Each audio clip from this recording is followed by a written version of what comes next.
மகாபலின்னு ஒரு ராஜா இருந்தாரு. அந்த ராஜா வந்து கேரளத்தை ஆண்டுட்டு இருந்தாரு. ஒரு நல்ல ராஜா. அவர் வந்து அவரோட ஆட்சியில எல்லாரும் ஹாப்பியா இருந்தாங்க.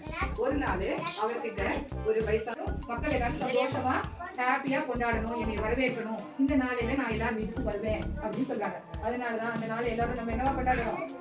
ஓணமா கொண்டாடுறோம். அன்னைக்கு பூ கோலம் எல்லாம் போட்டு ராஜாவை வரவேற்கிறதுனா சும்மாவா? பூவெல்லாம் போட்டு